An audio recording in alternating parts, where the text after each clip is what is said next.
जिस संसद में भारत की संस्कृति को मजबूत करने के लिए कानून बनना चाहिए था, जिस संस्कृत में भारत की परंपरा, भारतीय ज्ञान विज्ञान, भारतीय रीति रिवाज, भारतीय शिक्षा, भारतीय चिकित्सा के प्रचार प्रसार करने के लिए कानून बनना चाहिए था, वहां किस तरीके से भारत को बर्बाद करने के लिए कानून बनाया गया, एक के बाद एक। इसको जानना बहुत जरूरी है, क्योंकि यहां के सरकारों ने प्लान्ड वे में भारत की संस्कृति को नष्ट करने के लिए एक के बाद एक कानून बनाए। यह भगवान का आशीर्वाद है कि 2014 में एक सरकार आई जो धीरे धीरे धीरे धीरे चीजों को बदल रही है। नहीं तो एक के बाद एक भारत की चिकित्सा व्यवस्था को बर्बाद करने के लिए नेहरू ने 1954 में कानून बनाया, और कानून बना के जो जिन बीमारियों का इलाज चरक संहिता में लिखा है, सुश्रुत संहिता में लिखा है, माधवकर संहिता में लिखा है, सारंगधर संहिता में लिखा है, भाव प्रकाश संहिता में लिखा है, उन बीमारियों के इलाज को पब्लिसाइज करने पे अपराध बना दिया।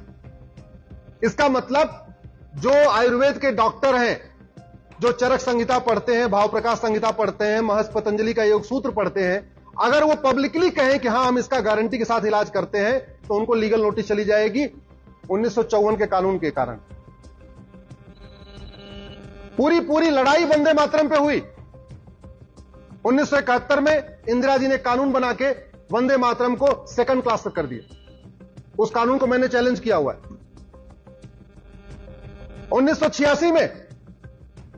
1984 में हम सब, हमारे परिवार के लोगों ने एक स्पष्ट जनादेश दिया, 404 सीट दिया।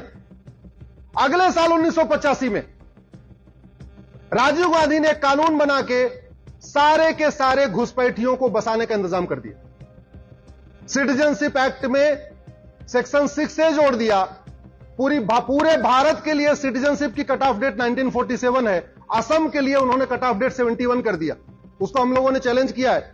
अभी 7 नवंबर से उसकी 5 जजों की बेंच सुनवाई शुरू करेगी। आप जरा सोचिए, घुसपैठियों को निकालने की बजाय घुसपैठियों को बसाने के लिए कानून बनाया गया। योग प्राणायाम नेचुरोपैथी को बढ़ाने की बजाय योग प्राणायाम नेचुरोपैथी को खत्म करने के लिए कानून बनाया गया। पूरा आजादी का आंदोलन वंदे मातरम से हुआ था। वंदे मातरम का प्रचार प्रसार करने की बजाय वंदे मातरम को किनारे लगाने के लिए 1971 में कानून बनाया गया। ये मैं उन कानूनों की बात कर रहा हूं जिसको मैंने चैलेंज किया, जिसकी मैं लड़ाई लड़ रहा हूं। मैं दूसरी बात नहीं करता। जो कुछ मैं बोलता हूं पहले कोर्ट में चैलेंज करता हूं, फिर बोलता हूं।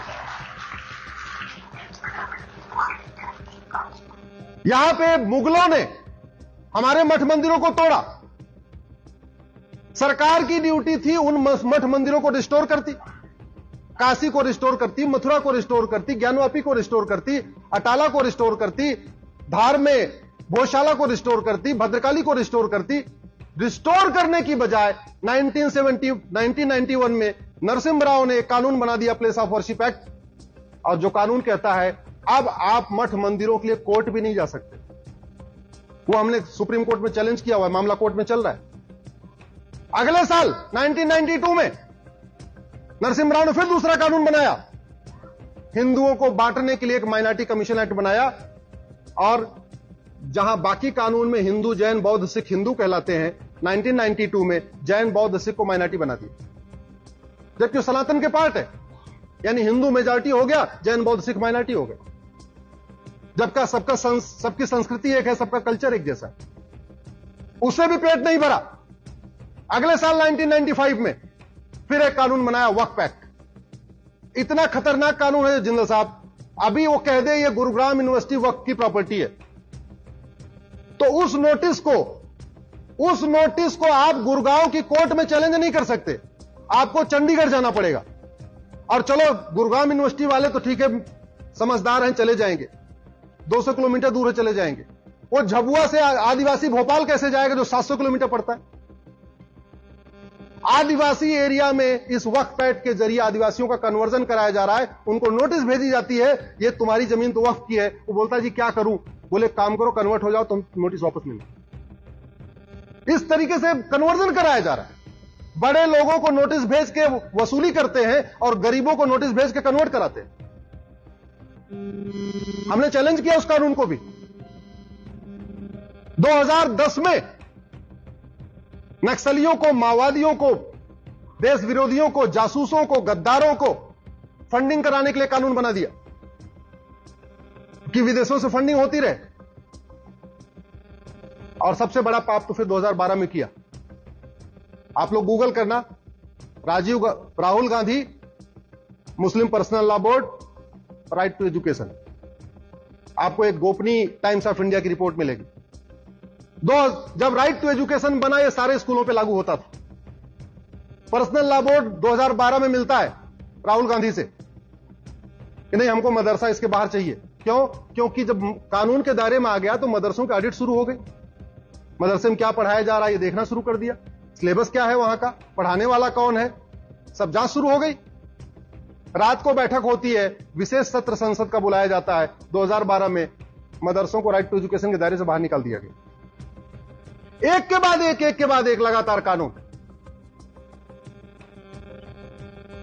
घुसपैठ हमारी राष्ट्रीय सुरक्षा के लिए खतरा है, धर्मांतरण हमारी राष्ट्रीय सुरक्षा के लिए खतरा है, जनसंख्या विस्फोट भी हमारी राष्ट्रीय सुरक्षा के लिए खतरा है।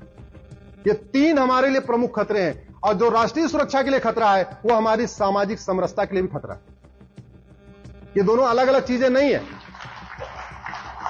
ये दोनों अलग अलग चीजें नहीं है। आप ये बताओ, मुगल काल में धर्मांतरण हुआ? जोर से बोलिए जरा। अंग्रेजों के टाइम में हुआ? आज भी हो रहा है। मुगलों का काम भी धर्मांतरण कराना था, अंग्रेजों का काम भी धर्मांतरण कराना था, आज भी धर्मांतरण। क्यों? क्योंकि एक तो हमने सठे साठ्यम समाचरित सिद्धांत के अनुसार कानून नहीं बनाए, और जो कानून है भी उसको हमने ढंग से इंप्लीमेंट नहीं किया। धर्मांतरण राष्ट्र की सुरक्षा के लिए खतरा है। इसलिए आज मैं हरियाणा की इस पवित्र भूमि से आप सबसे कहता हूं, जब कभी धर्मांतरण हो, कोई घटना आए, आप लोग गुड़गांव के पुलिस कमिश्नर से मिलिए, बोलिए धर्मांतरण राष्ट्र की सुरक्षा के लिए खतरा है, और राष्ट्र की सुरक्षा के जो खतरे होते हैं उससे निपटने के लिए कानून है, एनएसए, नेशनल सिक्योरिटी एक्ट, लगाइए इसके ऊपर। 1 साल तक इसको जमानत नहीं मिलनी चाहिए। धर्मांतरण देश की एकता अखंडता के लिए खतरा है। देश की एकता अखंडता के लिए जो खतरा है उससे निपटने के लिए हमारे पास एक कानून है, यूएपीए, लगवाइए उसको। धर्मांतरण एक ऑर्गेनाइज क्राइम है, ऑर्गेनाइज क्राइम से निपटने के लिए हमारे पास कानून है, गैंगस्टर एक्ट, लगवाइए उसको। धर्मांतरण वेजिंग वॉर है, एक अप्रत्यक्ष युद्ध है, इनडायरेक्ट वॉर है। जो धर्मांतरण कराने वाले हैं उनके मददगार, उनके खिलाफ लगवाइए, वेजिंग वॉर की धारा लगवाइए। जब तक धर्मांतरण कराने वालों की प्रॉपर्टी जब्त नहीं होगी। तो हमारे गुरु ने सिखपंथी नहीं बनाया होता, बनाया किस लिए? धर्मांतरण रोकना। हमारे शीशगंज गुरुद्वारा किस लिए बना? धर्मांतरण रोकने के लिए। हमारे पूर्वजों ने इतना युद्ध किया धर्मांतरण के खिलाफ, और हम इतना नहीं कर पा रहे हैं, ढंग का कानून नहीं बना पा रहे हैं और ढंग का कानून लागू नहीं करवा पा रहे। वही हालत घुसपैठ की है। 5 करोड़ घुसपैठिए 2017 में आ गए थे, अब तो 5.5 करोड़ हो गए। घुसपैठ राष्ट्र की सुरक्षा के लिए खतरा है। आपके हरियाणा के प्रत्येक जिले की डेमोग्राफी बदल रही है, और डेमोग्राफी बदलने का 3 ही कारण है, घुसपैठ, धर्मांतरण और जनसंख्या विस्फोट।